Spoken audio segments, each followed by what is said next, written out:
Hello, welcome to the Hacienda La Puente distance learning pitch for Year 3 schools. Will be a high-level overview.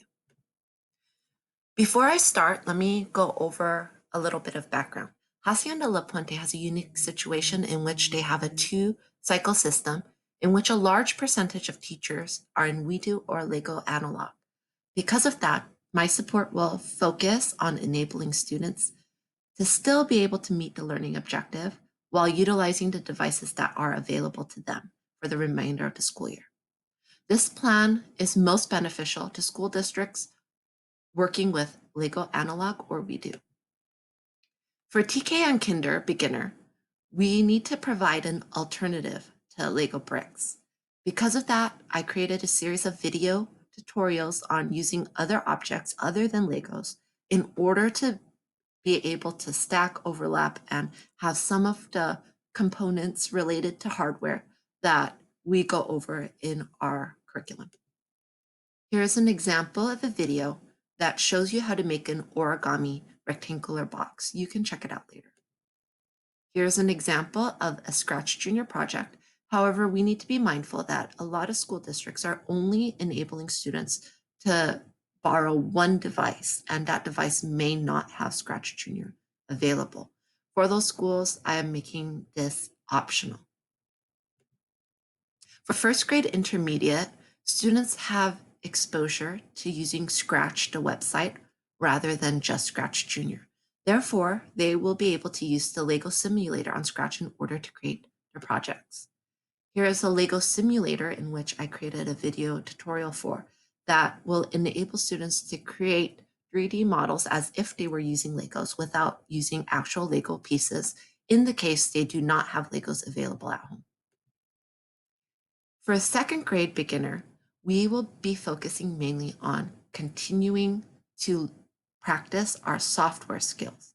Students will not be able to test their code until they return to school, which tentatively is scheduled for May 3rd, 5th, I believe. For third grade intermediate, however, we will focus on hardware. We will still learn about simple mechanisms by using found upcycled items. Students will also look at other upcycled robots that other people have created and practice identifying mechanical parts on these robots. Here's an example of the worksheet problem, which has an upcycled robot and the items that were used in the robot and some of the simple mechanical parts that can be found in this robot.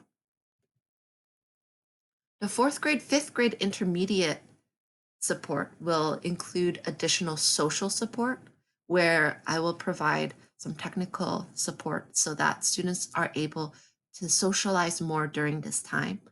Also, teachers can continue to have students practice coding and finish their EPIC build by sharing the student pages using Google Classroom. Because these students are older, they should be able to finish their EPIC build self-sufficiently. In addition, 6th through 8th graders for these schools have, for the most part, finished their EPIC build tutorials and are able to begin their actual EPIC build. In order to do so, teachers might be sharing student pages on Google Classroom as well as necessary so that students could get additional support and be able to look at the video resources that are available. Overall, we want to keep things happy and fun and make it so that even if students aren't required to turn in items for their school district, which seems to be the leaning at a lot of schools at this time. So we want to make it as engaging as possible so that teachers and students opt in for these rather than feeling hesitant or feeling as if it is scary. The remote coaching will mainly be used for teachers. Thank you.